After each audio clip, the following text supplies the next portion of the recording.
Hello boys and girls. We are going to be making our clay gingerbread person, and you should have a little bit of clay from a plastic baggie that you picked up from me. You will need either the handout, the printable handout that I posted on Canvas for you, which has some gingerbread shapes that you can cut out and use to trace on your clay. Or if you happen to have a gingerbread cookie cutter, you could use that as well. So here, that is what we use in class. But I don't have enough of those. We have to share them in class, so I don't have enough to pass out to my friends that are doing this virtually. But this is another good option, and I'll show you how to do that. And then here are a couple that are finished so you guys can kind of see where we're headed. The hope is that they could be maybe ornaments, or you could hang them up. If not as an ornament, then just maybe hang them in the window, but that's up to you. And I know for my virtual students, we won't be getting this done before the holidays, so that'll be your choice if you want to make it an ornament maybe for the next holiday season. Okay. So what we have right here is red clay in a workable wet state, and I have it on a canvas board, which we use in class so that the clay doesn't stick to the table. If you're at home, I would suggest that you put something down like a cutting board. A wood cutting board would be good. Anything with a slick surface like this, there's a chance that it could end up sticking. So you could use fabric. You just will have to find a way to hold it down to the table. This is just to help keep the clay from sticking to the table. Okay, so the thickness that it is in when you guys receive it is pretty much the right thickness for this. So you shouldn't have to roll it out anymore, and you really want to be careful not to get it too thin. Looking at this, it's probably about 1/4 of an inch. Yeah, so that is, I wouldn't go any thinner than that because they can break pretty easily. Okay, so very simple instructions for this project. Obviously, if you have a cookie cutter, you can place it right on there, press down, and cut it out. But a lot of you may not have that, so what I did here was make a shape of a gingerbread wearing pants and a gingerbread wearing a skirt. So you can choose for yourself which one you want to use. And I'm just going to lay that shape on top of my clay. I'm using a pencil and just tracing that.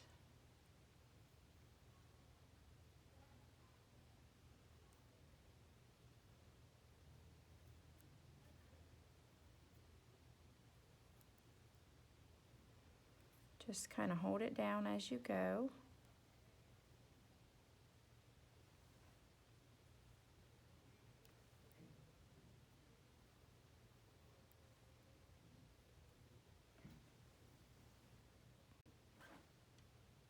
Okay, and now I'm going to peel that up. There's my shape. I'm using a clay tool, but you could just use a plastic knife. That would be fine. And now I'm just very carefully going along that pencil line to cut out my gingerbread. And it might help you to just sort of cut the clay away as you go.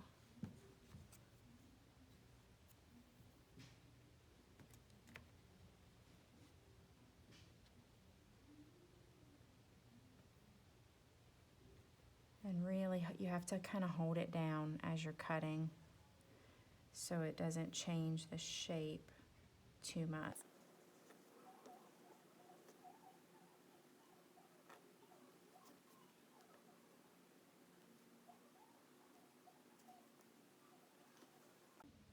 Now you can see it has some kind of rough edges, so after you've cut it out, you're probably going to want to go around and just clean up the edges a little bit and just sort of pat it or rub it back into the shape that you want. You can always, if you want to use that again, place it back on there, or just gently rub it with your fingers to smooth out those rough edges. Another thing that works great is a little bit of water.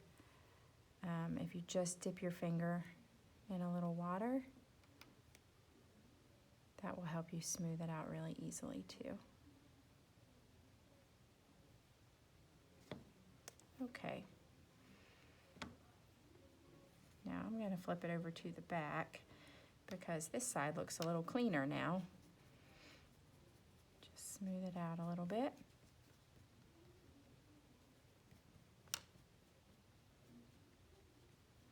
And then from this point, it's pretty simple. We're just decorating it, drawing on the clothes with our carving tool, which is the pencil,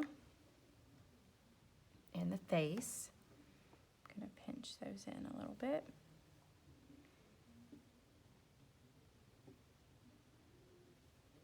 Okay, there we go. That's a good shape. All right, so now looking back at my examples, it is completely up to you how you want to decorate these guys. Here's another student example. So you decide for yourself if you want to draw on the clothing, or if you want to decorate it with patterns, lines, stripes, you know, whatever you want to do. He is your gingerbread man, so you decide. Okay, so I'm going to start with the face and just use my pencil to carve it in. You could do dots like the way they decorated on the Gingerbread Man story for the mouth and the face, or you can just draw lines. I think I'm going to make this guy's, it's PJ day here at Poplin, so I think I'm going to make him in some striped PJs.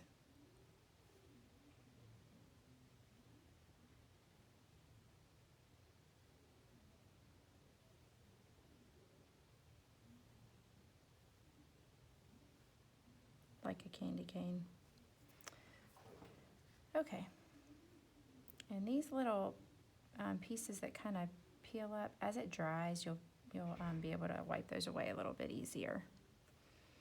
And then I'm going to give him some buttons too.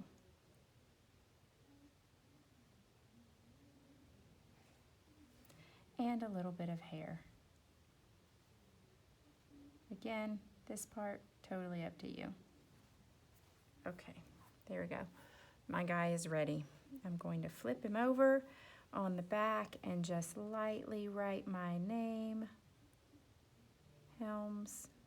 You guys can write your first name. Just be careful that you don't push all the way through. We just need to write it hard enough to be able to see it, and that's it. Okay, and then if I want this to be an ornament, I'm going to come in a little bit from the edge of the clay and take my pencil, and I'm just supporting it with my hand on the other side, and I'm pushing through. Kind of twist your pencil around, then flip it over and do the same thing from the back side, so you have a good hole that you could put a hanger through. You know, one of those little holiday hooks, ornament hooks, or you could put string through it. If you don't want to hang yours up like that, you don't have to put a hole in it. That's completely up to you.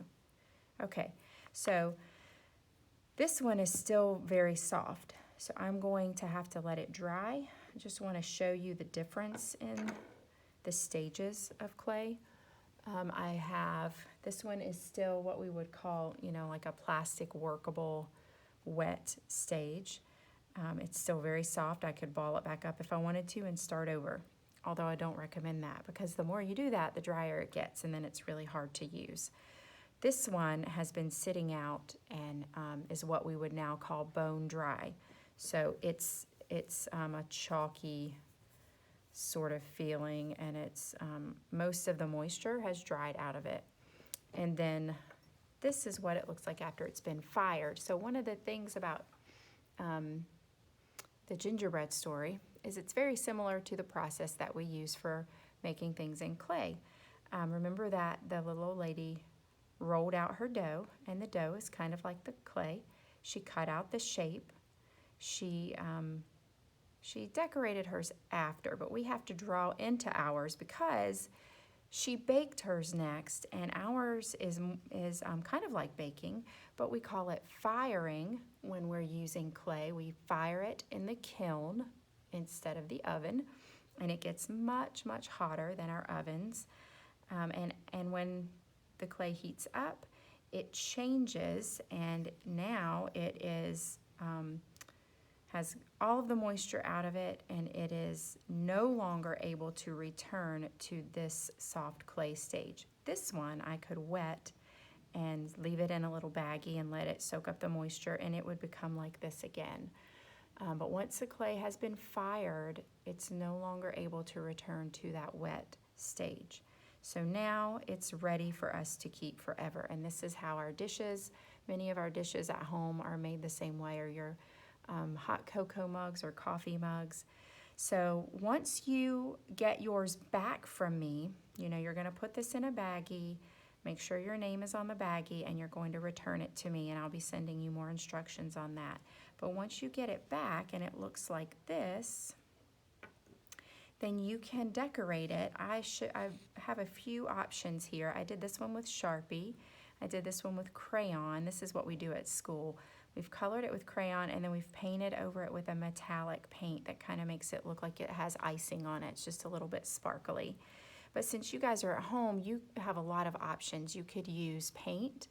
You could use Sharpie or crayon like I did. You could put glitter glue on it. It's totally up to you. From this point on, it's your choice, your decision. All right, so I hope you guys have fun. If you have leftover clay like this at home, you can do whatever you want. If you want to make something with this, you are more than welcome to, and you can put it in the baggie, and I'll fire it with your gingerbread person. You might even be able to pat it back out and make another one. Just remember, you don't want them to get much thinner than about 1/4 of an inch, and you can see what that looks like. Okay, if you have any questions, feel free to email me, and I'll try to help you along. I hope you had fun. Bye, guys.